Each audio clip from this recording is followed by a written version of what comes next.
In our investigation of some of the controls, we'll start by looking at the simplest controls. That includes border, button, checkbox, and radio button controls. We won't actually look at any programming code in these examples. Instead, we'll focus on properties of some of these common controls. The sample application allows you to interact with these various properties, but there's a lot of code behind the scenes, and you may find that code interesting. The sample application also displays the markup associated with the controls once you've chosen the various property values, and you may find that useful as well. You do need to watch out, though, because these controls have a huge number of properties. We can only introduce a few of those properties here and introduce the controls. You won't see any code, but the sample does include a lot of code, and you may find it interesting to dig through that code. Some techniques you'll find in the code, including some of the complex data binding, are beyond the scope of this discussion.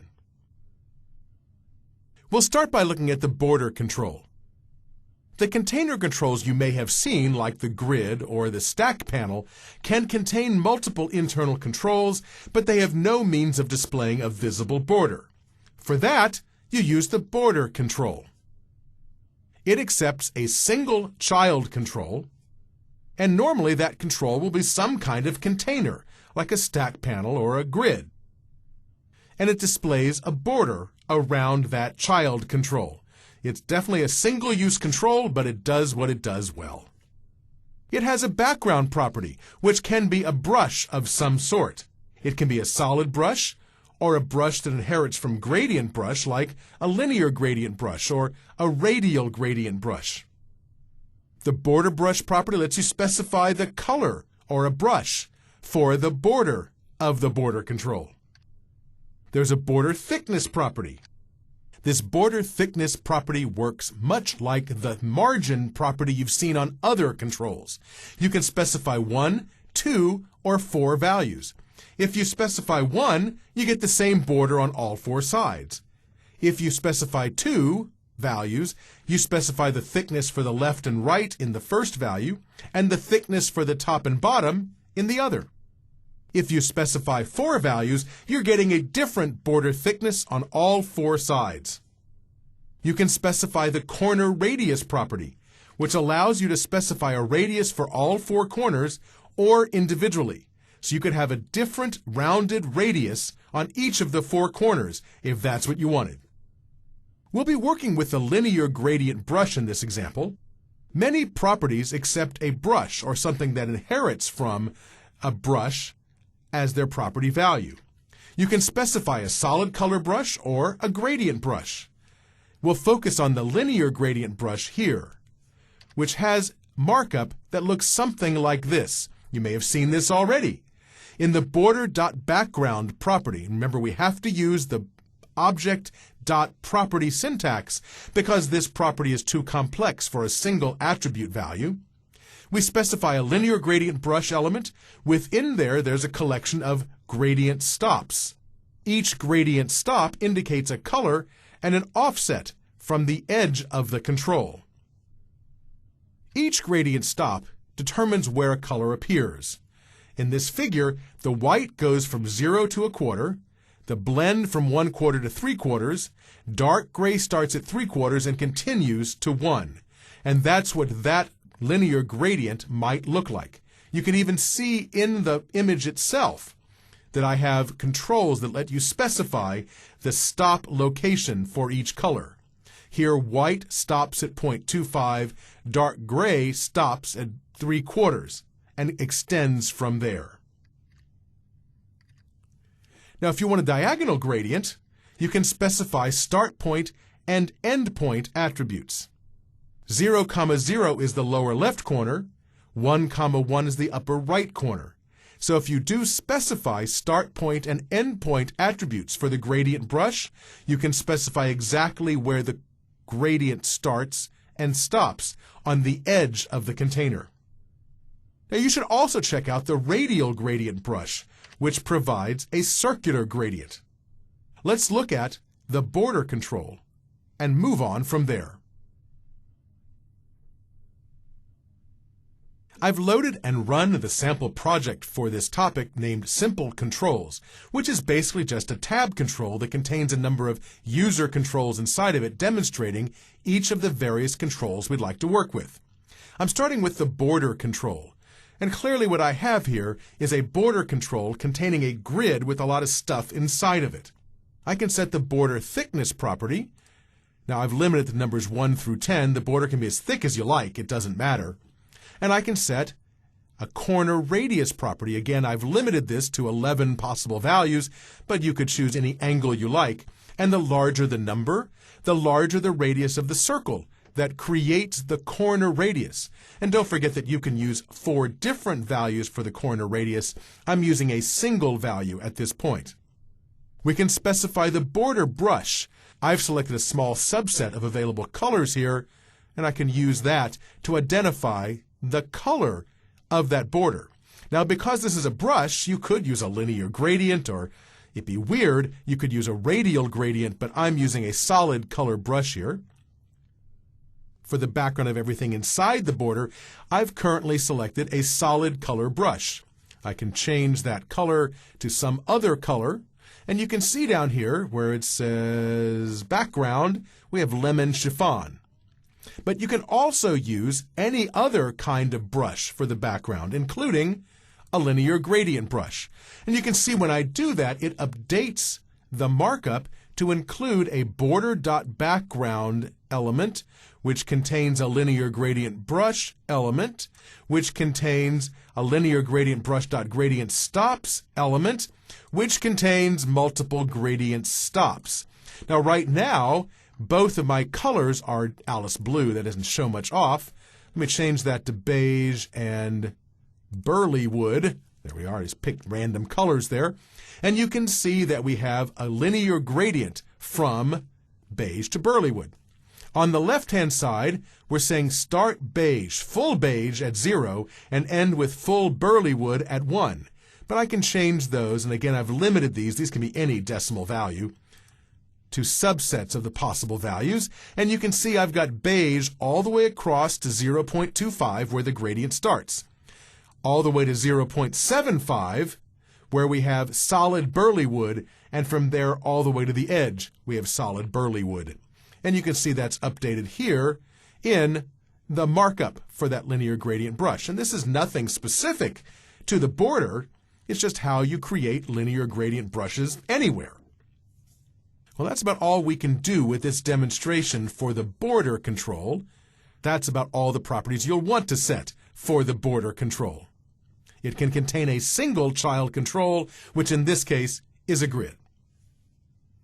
Let's go to the button control and see what it can do. Now, right now, I've set some properties, and we can modify these properties to see how they work. I have, for example, a content property. And I can set the content property to whatever I want. This is a button. And as I type, of course, I'm updating the content down here and the content of the button. I can modify the font size property to be any font size I like. Can modify the font weight property and choose a different font weight. And looks like for this font, thin, extra light, light, and normal all look exactly the same. Maybe for other fonts that may not be the case. For this one it is. For medium looks the same, semi-bold goes to bold, and I think that's all we get. I think we only have 2 different weights available for this particular font. I can enable or disable the button. You can see that right now it's not enabled, then it is enabled. I can set the horizontal alignment to left, center, right, or stretch. Stretch fills the entire horizontal space. I can set the vertical alignment to top, center, bottom, or stretch, in which case the button fills the entire space. I can set the background property. Again, I've limited this to just a small subset of the available colors. I can set the foreground to one of these colors. I can set the border brush to a different color. There we go. So you can see you can make a button look like anything you like just by setting properties. And later, if you learn about creating templates for controls, you can make the button look totally different. But just by setting properties, these are the behaviors we can modify. There's one more property that does something rather odd, and that's the click mode property. Right now, the click mode property is set to press. So if I go to this button and click down on the mouse, we have event code that runs and displays you click the button in a message box. Fine. If I change that to release, you can't see it, but I have to click and release the button before that message box appears. We can also set this to hover, which has very odd behavior. Now if I move the mouse over the button, as soon as I move it over the button, the event occurs. You click, the button appears. This probably isn't what users are expecting, so I'd be careful using that option. Users expect this to be set to press, most likely. And I will point out again that the markup for the properties we've selected appears in this window at the bottom, so you can examine the markup to see what it's doing. Let's look at the checkbox control. The checkbox control includes a checkbox and some text. So the content property, I'm a checkbox or something like that, displays the text you specify in the content property. The isChecked property can be set in code to be true or false, and you can come and click on this, and it sets it to true or false. You can click on the text as well. If I set the isThreeState property to true, then I can choose between true, null, and false. That null state is represented by the constant x:null in the markup. And since it's a programmatic constant, we have to have it in curly braces in the markup. I don't need isThreeState set to true for now, so I'll turn it off. I can also specify padding. There's a left padding option. I've limited it to specific values. Obviously, it can be any integer value. And it indicates the distance between the checkbox and the text horizontally, and the checkbox and the text vertically. Again, I've limited this to a small number of values. You can make it whatever you like. You can control that padding horizontally and vertically. We can control the horizontal alignment, which can be left, center, right, or stretched. Well, it is stretched at this point, though it doesn't look like it, because we haven't told it to stretch the text. We've only told it to stretch the entire control. To separate the text from the checkbox, you can use the horizontal content alignment, which tells us to left align the text, to center the text, or right align the text. Stretch doesn't really do much for us. You can center the text while the check portion of it stays left aligned. The same thing goes for vertical alignment. We can use top, center, bottom, or stretch, and once it's set to stretch, I can set the vertical content alignment to move the text portion of this control wherever I like. There's a border brush, so I can control the border color, and you can see it change the border there, and a foreground color, so I can change the color of the text separately. So you have a lot of flexibility when laying out exactly how the checkbox looks on the screen. That checkbox control raises several events that are of interest as well. The events include the checked event that occurs when you check it. There's an unchecked event that occurs when you uncheck the checkbox. There's an indeterminate event that occurs when you set the isThreeState property to true and go to the check option, which is null. And finally, the one you're most likely to use is the click event. That occurs when you change the state of the checkbox. And from within the click event, you can determine what the current state is and take appropriate action. Generally, it's just simplest to use that click event, and as a bonus, this event is guaranteed to never occur because of a markup layout. When creating this example, I had a heck of a time getting the code to work because I was setting properties in the layout and events would occur as I was modifying the layout. Using the click event, that will never occur because the click event can only occur because of a user interaction. You'll want to examine the properties of the control, that is, the isChecked property, to determine why the click event fired. Did it fire because the checkbox was checked, unchecked, or became indeterminate, and you can get that from the isChecked property. Let's move on to talk about the radio button control, which is very similar to the checkbox. The difference is, within a single container, you can select only a single radio button control. You can place multiple radio button controls in multiple containers, and you can only select one per container. Now, you can override this default behavior by setting the group name property, which allows you to set logical containers. You set this string value to create more than one group per container, or to have a single group that spans multiple containers. Let's try an example that demonstrates the radio button control.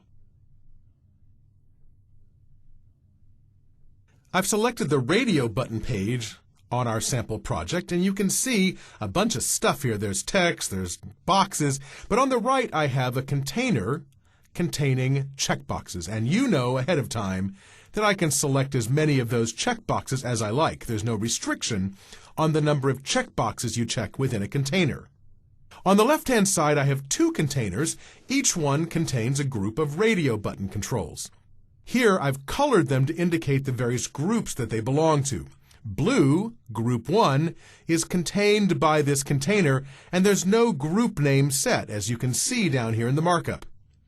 For this item, however, I do have a group name set, and it's set to Group 3. So logically, this item is in a different group than these. You can see that because I can only select one at a time from the items labeled Group 1, but I can also select an item named Group 3 because its group is separate than the items in this container.